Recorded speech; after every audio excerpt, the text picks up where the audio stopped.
फसवणुकीचे प्रकार मोठ्या प्रमाणात वाढले आहेत। या घटनांमध्ये जास्तीत जास्त वयोवृद्ध लोक शिकार ठरत आहेत। मात्र काही सुशिक्षित लोकांनाही याचा फटका बसल्याचं पाहायला मिळाले। अशातच राष्ट्रवादीमधील अजित पवार गटाचे आमदार दत्तात्रय भरणे यांची फसवणूक झाल्याचा प्रकार समोर आलाय। दत्तात्रय भरणे यांना चोरट्यांनी इमोशनल करत त्यांच्याकडून ऑनलाईन 15,000 रुपये घेतले। या फसवणुकीचा प्रकार त्यांनी प्रसार माध्यमांशी संवाद साधताना सांगितला आहे।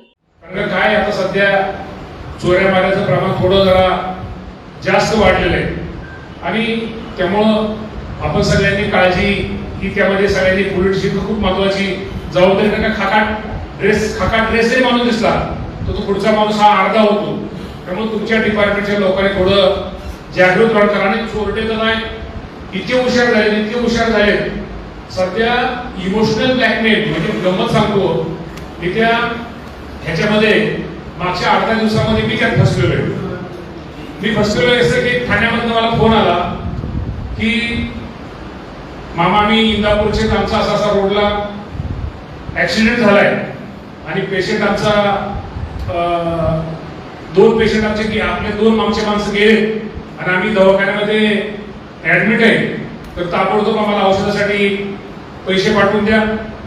आणि आता म्हटलं एवढा ऍक्सिडेंट मी कशाला आम्हाला विचारू आणि मी विचारल्यानंतर म्हटलं ठीक आहे कुठे तुम्ही कुठल्या हॉस्पिटलला लगेच माणूस वाटती लगेच म्हटलं तुम्हाला आम्हाला चालता येत नाही आम्हाला हे करता येत नाही इतकं इमोशनल केलं मला आणि पैसे पाठवून ताबडतोब द्या म्हणलं ठीक आहे म्हणजे मी दवाखान्यामध्ये माणूस तुम्हाला पाठवतो।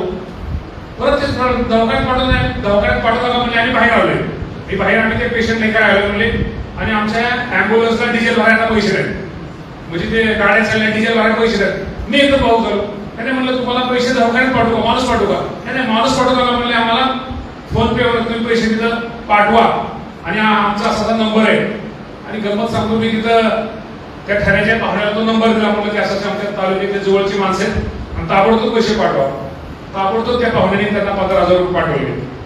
15,000 पाठवल्यानंतर गंमत सांगतो परत नंतर आता मी पैसे पाठवल्यानंतर मी मला वाटलं ते झालं आणि परत इंदापूरला चौकशी केली इंदापूरला कुणीच माहित नाही। परत 2 दिवस आता बहुतेक नंतर म्हणलं आपल्याला फसवलेलं दिसतंय मग गंमत सांगतो आणि मागच्या नंतर मला 8 दिवसापूर्वी दुसरे कामगार भेटले मला म्हणले मला असा फोन आला म्हणलं मी माझं लपून ठेवलं होतं म्हणजे कशाला झाले तर काय सांगायचं तर दुसरे भेटले आम्हाला म्हणले मामा असा मला फोन आला मी तसं नाही केलं म्हणले मी ती टोळी आणि ती पालघर भागात टोळी असं मोठे लोकांना गाठायचं इन्व्हेस्टमेंट ब्लॅकमेल कर आता लोकप्रतिनिधी आपलं कर्तव्य अख्ख्या तालुक्यात 2 माणसं गेले 15,000 रुपये काय हा किरकोळ विषय असे फसवणारे सुद्धा इतके साहेब तुम्हाला डिपार्टमेंटला सांगतो इतकी इमोशनल मी फसलेलो त्यातलं मी 15,000 रुपयाला फसलेलो की इंदापूरच्या शिक्षेमुळे बॉडी न्यायची आणि त्यांनी परत ते आमदार इतकं हुशार निघाला होता पुढचा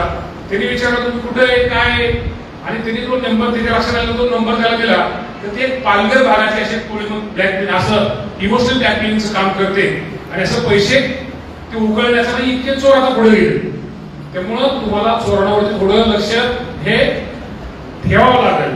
त्यामुळं आपण थोडं जरा आता कोण कुठल्या स्वरूपात येईल कोण कसं करेल मोबाईलवर ह्याच्यामुळं काय कुठं करेल हे कोणाचं सांगता येत नाही कारण का मागच्या 15 दिवसात फसलेलं मीच आहे।